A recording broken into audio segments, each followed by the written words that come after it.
इमा आई कॉलेज चलुखीगे होय होय राधा चो थेंगनी बिष्णुपुर खुंदा राधा कौब नुपी अमा लेरमी मी अमा ओइनबे होनाबदा मा नुक्तिगी कॉलेज चलमी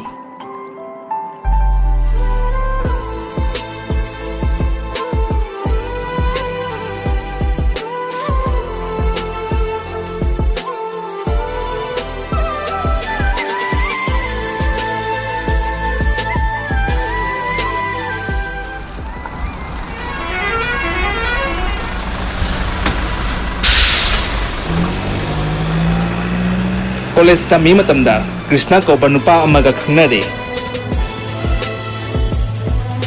राधा नंग स्वाइदे लेबा नुपी पुनमक्तगी नंग याम खेने होनारदी मोइगा चप माननी नतेदा मोइगा मानबे मथौ तादे खेजरसु आई किसु कायदे मी फरा लोरे अदु इम्पोर्टेंट नि ngasi college loiraga halamdaida no yumda changamge akhoi bani lohongmagi wari khara hauduge yagadro ha krishna nang hai to yaroine akhoi pariwar ga noi pariwar ga yam kheniya ba ai adjust to bangamoi adugai noi pariwar na su ai gumba laira binu pi pa moi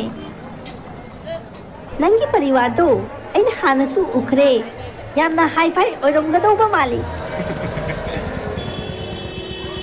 Oi Makiro Nang hujikta hai kidaine hotnaradi nang su mi ataiga manangamani haina ai di thajade nang mi ataiga manangamani haina hujik lady dumaina dum leuda ai nang bu dumai dum pami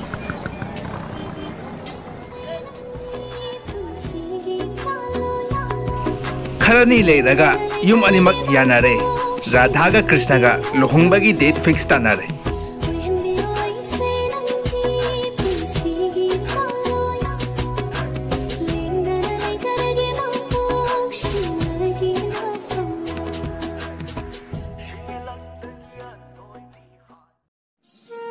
lohongbagi matungda Radha na Krishna gi pariwar gi maramda khallubado oi mei tawba hore Radha phiron do khara afaba set yadro aman ma phiron he maladana tali he aina nongonda phiron khara gift to kido kadai chakhrage ima adu phiron singdo set paga nuaite lumbana yam kuina ga set ladi wasali isaga se ai seli sisu phajabani hajikan gi chatnabini oho phare doiti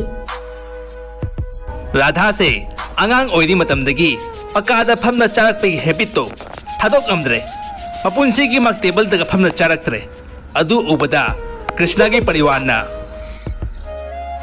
inima nang bandra chabla iro pakada phamna chari do ke do bigino ikai dro inima Radha sauninga su tumin leire kisum khumdre nongmadi Radha yumgi thabak punumak loisalaga maki imungda tumbage changbada ichanupi somaga thengnare soma dusu adu matamduga koibai chattai tori jatni soma suk thenga siga kadai chakki torino nungdhangi baro tare asi matam siga kana yumdagi thoknage tanja duga manebok tu sulai adugai di manebok tuna Radha da sawbana loire shut up ma chatting ma mafam chatsunu nang na tholleite paisa pai ba yumda asi komoni noi tu maina bus to ga chapai mathau ta de akhoi yumda isa gi gari lei akhoi siga nungdhangi ekhara baro ga mathau ta de adumai tawna machanupi do pikhraba phiron ma sechalaga yumdai thokhare Radha nang huji pak tumdri bane thengini baba soma to huji pa yum hanjalaktri mak ngai ri me ngasai de yum duga gyan taba mi ama hairadi mapubok tuni Radha ichanupi se kari tawsige khangdre gyan am ta tade mama dusu machanupi se ngange leite mi chang na dum leire baba cinta taunu ai leina ai yengbige machanupi do nongan dagi pung taruk ta yum hanjale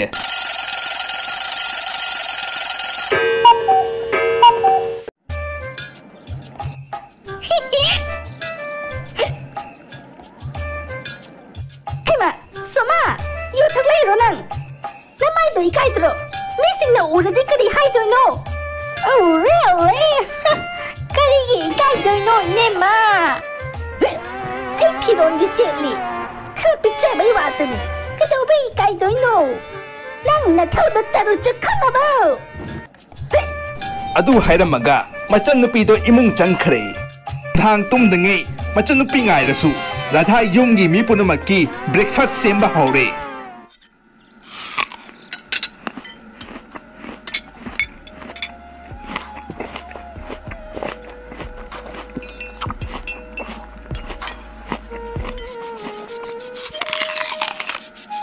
Radha, asimu kari chak hinjang nang thong isibu. Asiguma chak hinjang akhoi chade. Cha, chicken fried rice, nadaga noodles to semo. Eh, kinauragani. Super karaba chak hinjang chadrise. Radha, engon na pero chajage. Iro mangari ga chadaba kuire. Ngasi chaba phangani. Chakutaba, laik laisu haitaba, mau ama pusalatna dosa dare. Ima, heng yumda lai puja khara tawge khanba. Aunty Nilima su kausiro. Chakutaba nupi sidi. Akhoi yumda puja tawnade. Kiti party toy kiti party. Radhana manebokuna haibado thawa sabidre. Adugaidi laikai duga leiba mau kharasu invitation pire.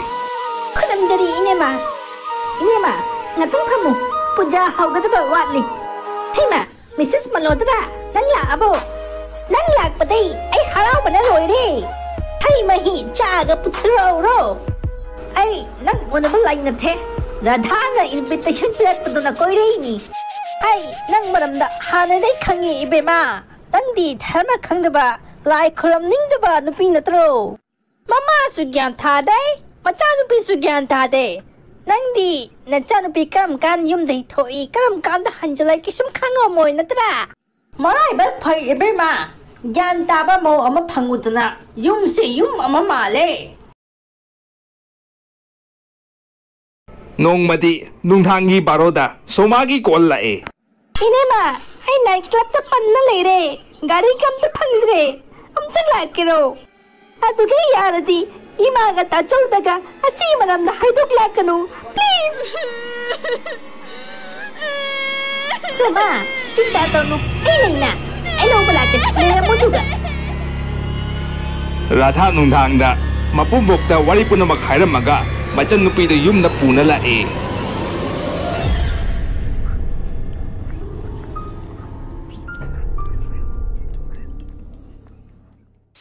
Adugaidi mathangi numitta chak charamdaida.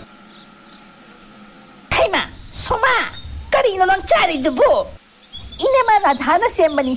Yamna hawi, adugaidi masadu sukana bani. Ima, nangsu chao ne. Kari, inema Radha. Noi mayam sa kidawrage. Radha ta ninjang na leire. Chokhataba, lari haitaba, nupisigi wa hairi ngay no jari sa karigi no. Chicken fried rice, burger, pizza, adukumbada chayadro. Ima, adu chinjak singdo, isada kanade. Radha gi manebok to gyan tadre. Machanupi se kari tawra janoin. Soma Radha gi manakta chatlaga. Inema, ngarang nunghang ay lo balakpagi, thank you. Ay di pakatnure, nunghang siga kari kamay handoy na na. Kisum kahit da Soma, kisum kalano. Nang larik tu ta mamon jang pao, porikha su naksal eh. Mathangi numitta. Oh my God! Isa se inung nungai te kari taurino khangdre. Khwang si sunai kari taurino leng bagayadre. Kinauragani. Masangamdrabo. Doctor yang halu yadro. Khangdre bo kari taurino isa se. Ngasai party da su yamna jokoi sarure. Adu na su taurina khangdre. Kok si su chik phana lore ay ngatang hipuge. Adu ubata Radhana yumda doctor gado kaure. Okay. Maki anabasidi unhealthy food charubday tawba mali. Ine, nangi chak hinjang, nangi lifestyle do, yang na ondokta yade. Natradi atay sumasa sukchalakani. Doctor, dumay hainu ne kibo kijay ne. Ay isaga chuna ba kari chinjak na duta hairo. Ini सात्विक diet चाओ सात्विक diet हाइदी खंगब्रो no yum मोंग से उबदा एदी खली no खंगबो खंगमोयेना यारिंगे चाक चारमदाइदा मखा फमगा चागदमी आइदी मखा फमगा चारदी मबुक से gas कादे यारिंगे दही संगोम मना मसिंग ngaदो यामना चाओ हिदाक गुली खरा पिरमगा डॉक्टर दुसु दुगै हनखरे Radha ngasi kari thongi puthoro charage Radha ना मनेबो की यम फजन सेवा तौबा हौरे अफा अफाबा मसादा कनबा अच्छा थक थोंगंगा पिजाबीरे नुंगतीगी मॉर्निंग वॉक तौबसु मोयबानी पुलप चटमिनरे Radha ngasi di isa se nungai bana loire kharani mamang de ai di khalmu khallure ai siram dai yore na je kari gi sidoi ba nangi chawkhat ba mause leringai ana bada sokpa ga gamoy nungonda chawkhat ba haibegi ai yamna lale yamna ikai jare ngasi ai gyan tare chawkhat ba haise kari noina isa isa gi mapun sida kari chumni kari lali khang da ba misingdo lairi thaira su chawkhat ba mi koi radha eno do wa amta hange ha kari no ima haune hanjan hanjan ai gi kok se हानगी lifestyle दो बार-बार निंजंगे kitty party shopping pizza जाबा सिगुम से बार-बार निंजंगे Cokes के करी दा उसके खंगरे अतोकिति याना बच्चा का बा उपाय मा आई नाटले हां करी उपाय नुने हायुने इमा नंग यारिंगे ईश्वर से निंजंग न लेउ मतम पुनमक्ता ईश्वर निंग न लेउदी अदुक म फतबा वखंग दो कोक्ता गला ओय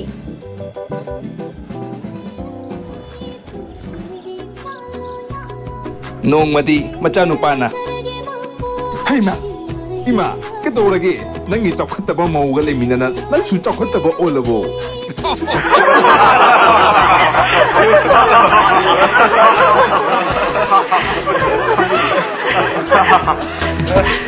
She loved the year, so we had